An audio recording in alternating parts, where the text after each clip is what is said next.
With the arrival of known Islamist leader Abdullah Azzam, the Afghanistan struggle, which entered its second year with the Soviet invasion of Kabul, Azzam had brought with him years of experience of theological study, including his vision for defensive jihad.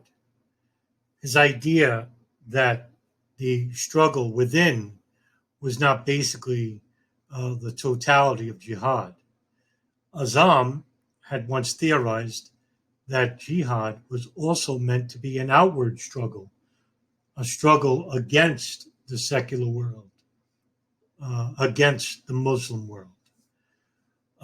So when Azzam had entered Peshawar, Pakistan, under the invite of notable warlord of the Northern Alliance at the time, Abdul Rasul Sayyaf, it was an invitation also which would bring forth the global unity of Muslims in the future, or in the Arabic world, the ummah, the global unity of Muslims. This period is particularly important because what would arise from this conflict would be a new enemy that would replace an old enemy for the United States and their intelligence apparatuses. Whether they knew it or not, this would transform later during the decade. Azzam had quite a profile on him. He was born in Jenin. He suffered tremendously under secular Arab nationalist persecution in Jordan, in Egypt. He was constantly monitored, and he despised socialist ideals, communist ideals that he saw which was rampant in these non-Islamist countries run by Arab governments. So when Abdul Rasul Sayyaf, who is one of the most powerful warlords in all of Pakistan, invited Azzam, basically Azzam had followers throughout the Arabic world that were willing to follow him into the conflict. And it was Azzam who basically was waiting for the day that he would implement this ideology of outward defensive jihad in a manner against a preconceived enemy, such as the secular Soviet Union, which invaded a prominent Arab country. The global Islamic world saw this as an affront, not to just themselves, but to the faith of Islam itself. Azzam had tried to cater to the pan-Islamic world. And so in 1981, other warlords like Jalaluddin Haqqani, who would later form the Haqqani network, would send influential people to the Middle East to convey the message that they are the Arabic message, to come to jihad, to come into the conflict against the Soviet invader. And so between the years 1981 and 1985, there was this huge influx of Arabs, which are foreigners. The Afghans are not. The Afghans saw Arabs as a needless commodity. And the reason for this was that the Afghans themselves were better prepared for guerrilla-type warfare, as opposed to Arabs who had no training whatsoever in conflict. Pashtuns, Afghans, who basically were constantly under attack by previous communist leaderships in Afghanistan for decades. And so the Arab world had something on their side, however, that they were willing to die for the cause of the Islamic community. against a worthwhile enemy, an opponent. This would cater other prominent people that would have an everlasting effect in the many years prior after the Soviet invasion, one of them being a young Saudi by the name of Osama Bin Laden, who at the time was basically just a graduate out of the University of King Fahd, and as well as being a magnate of the largest construction company in the Middle East in the Saudi Bin Laden group. And so he would use his father's business to receive earth-moving trucks and dig ditches and build necessary buildings that were to be used to house weapons or to house soldiers, Mujahideen fighters. Even though that they were primitive in their construct, it basically was quite valuable, and Bin Laden was growing a name for himself. By 1983, another prominent Egyptian would enter Pakistan to offer his services as a doctor. His name would be Ayman al-Zawahiri, who is one of the primary leaders of the Egyptian Islamic Jihad, an organization that is responsible for the assassination of President Anwar Sadat, in which I mentioned in my written work and in previous videos about the profile of Ayman al-Zawahiri, which I'll link to the bottom of the video here in the description. And so, with the influx of Arabs into Pakistan, Azzam saw the potential for something bigger. And so he would travel to Saudi Arabia to meet with Osama bin Laden, knowing that bin Laden was a financially secure, in which he had an idea. Azzam proposed, along with Abdul Rasul Sayyaf, that they would build a services bureau, a recruitment office to be built in Peshawar, Pakistan, to receive the many thousands of Arabs that were coming to fight in Afghanistan. And so he proposed the idea to bin Laden, and bin Laden absolutely loved it. The quote, which is mentioned in Thomas Hedgehammer's book, The Caravan, quote, this is Osama bin Laden recollecting about establishing a services office proposed by Azzam.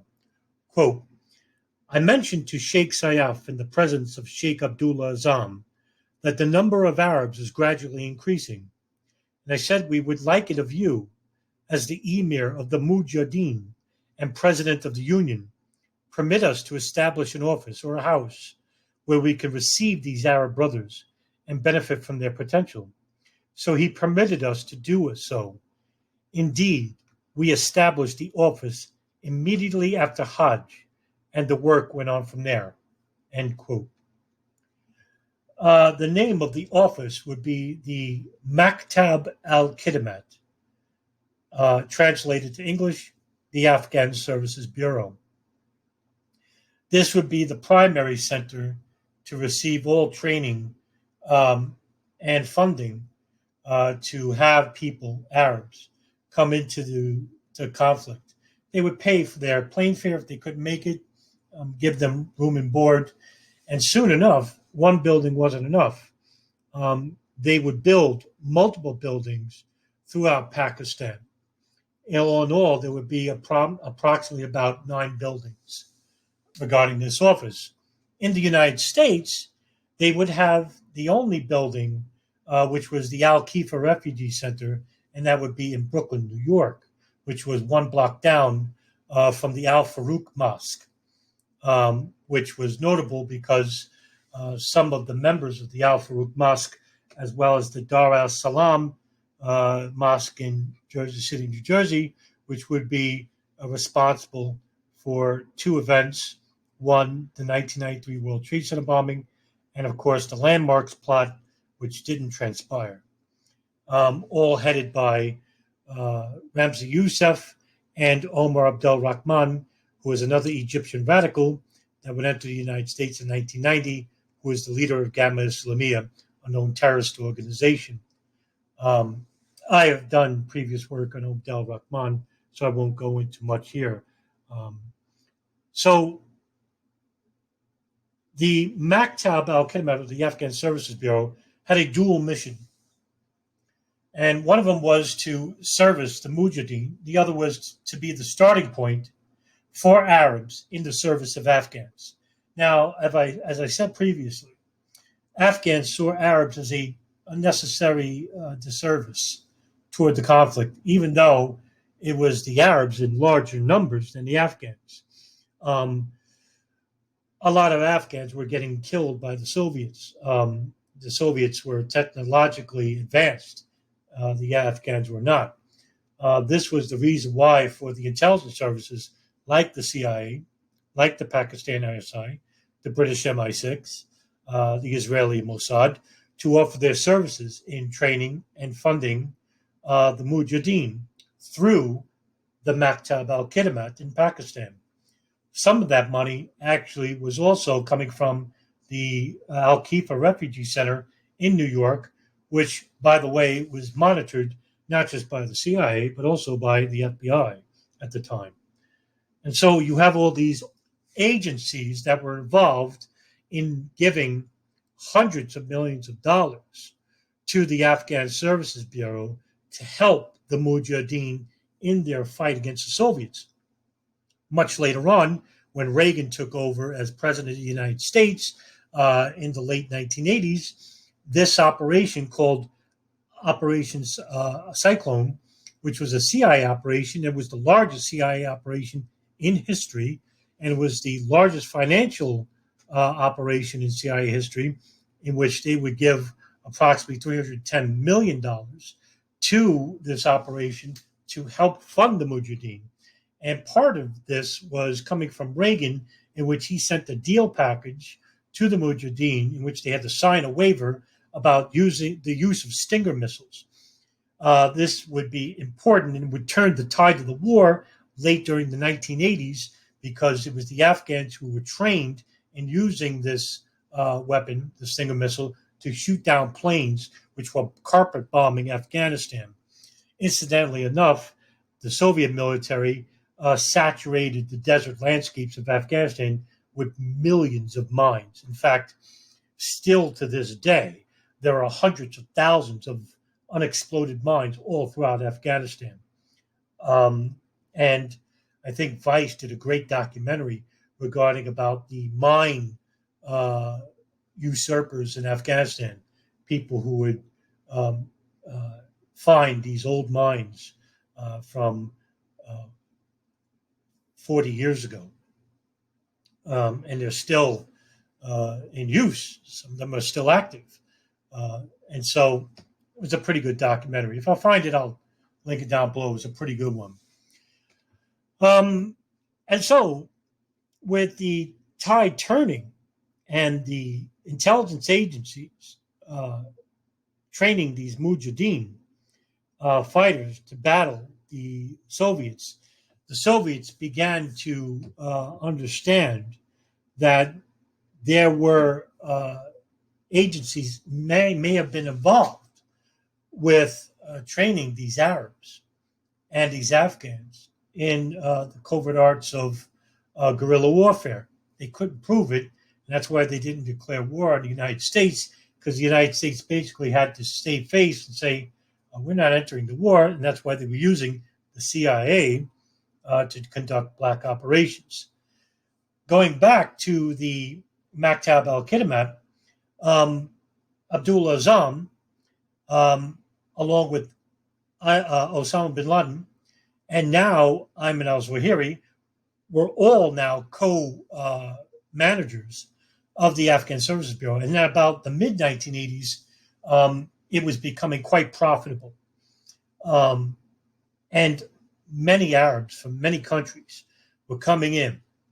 But Azzam was not much in the way of a militant leader. He was more of a spiritualist leader, someone that can invoke through fiery speeches in which he was notable for. He would even go into the United States and propagate the need for jihad, going to places like Detroit, Brooklyn, New York, Los Angeles in California, Houston, Texas.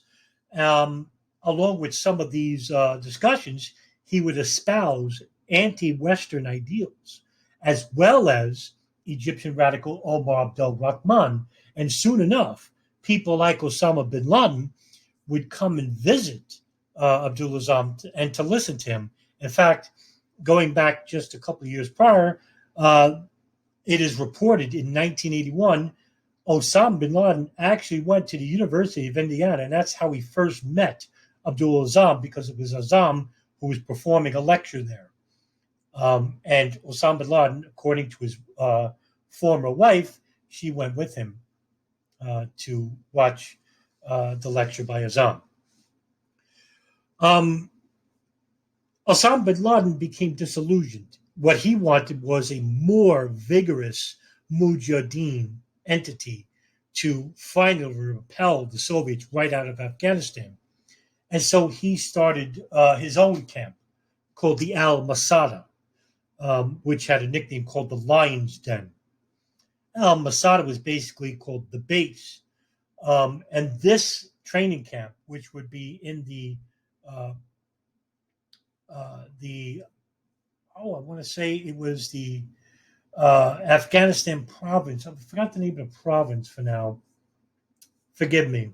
Forgot the name of the province. It was south of the country, in which it would have their own training camp. And this training camp only catered to a select core of really dedicated Mujahideen fighters that would train in the arts of bomb making, knife fighting, close quarter combat, how to train with AK-47s and as such. The Maktab al-Khidamat itself, even though it didn't train in this type of warfare, it basically was more of a learning training facility in which they would train fighters regarding how to spiritually look at the battle in Afghanistan. And that's where bin Laden grew disillusioned with Azzam, because he thought Azzam was too much in the way of a moderate Islamist or Islamic fundamentalist. He wasn't really that much of a fundamentalist in the type of military expertise. So bin Laden, that's why he created this camp. And the Masada camp actually would have two committees. One is a bureau committee, or the Jamaat al-Maktab, and the other is a consultative committee, or the Majlis al-Shura. So in other words, this would be twofold, this camp. One that would be led by the tenets of Wahhabi Islam, and the other into use of guerrilla warfare. And the two would become synonymous with one another, as opposed to the Maktab al-Khidamat, which is basically teaching Arabs about the Quran, how to spiritually see your enemy, and to confront martyrdom. Basically, the al-Masada camp was the opposite of that, in which they wanted not to just die for the cause, but to commit to large-scale operations that would repel not just the Soviets, but also to any other entity, man, woman, or child. Azzam saw the death of women and children as an affront. It wasn't Islamic. Bin Laden himself didn't adhere to those principles. And that's where there was another disagreement. By 1987, the Maktab al-Khidamat was going through a number of problems at this point, with basically the leave of bin Laden and Ayman al-Zawahiri, even though they were co-managers still because they still respected Azzam, and that they were just going off and building their own camp. he still had some power there, but the Arabs that were taking place basically were unexperienced, missing funds, basically not receiving the incoming Mujahideen properly or responsibly. And when the end of the war happened, the Maktab al-Khidamat basically ended, but not so much the al-Masada camp. The training camp would still be in use, and by 1991, it basically ended because Bin Laden returned to Saudi Arabia, and then he was arrested under house arrest, and he had to leave the country. However, the idea of the al-Masada camp put forth the idea of using those same fighters to go along wherever Bin Laden went. And so when he relocated to the Sudan, the members of the al-Masada camp went with him. And those prominent members, in which I mentioned in the previous video, The Birth of Al-Qaeda, I mentioned some of the names that went with him, and they formed Al-Qaeda. The name Al-Qaeda, which is basically the base or the camp, the base, is referring to al-Masada training camp, which was the base. That's what it basically was about. And there are some conspiracy theories that, no, it's a database of names, and which is ridiculous. There was no database of names, but there is documentation, which I also linked in that video, regarding, it's also in Arabic. You can't read it. None of it's in English, but they're called the Harmony documents, and they basically are important documents, and it goes back to the days of the al-Masada camp, and the founding fathers of the al-Masada camp were the founding fathers of Al-Qaeda. The Soviets retreat. They go back, and the Maktab al-Khidamat basically is still receiving money from all around the world, including intelligence agencies. But with the war finally going to end, the United States intelligence services basically wanting nothing to do with the reformation of Afghanistan, left the country as it is, and the Maktab al-Khidamat basically closed down. However, before it did, Abdullah Azzam was killed by a roadside bomb on his way to morning prayers while in Pakistan. Nobody was ever nobody was ever arrested for the murder of Azzam, but it was suspected that a number of people who were displeased, including some Saudi clerics who disagreed with Azzam's previous decrees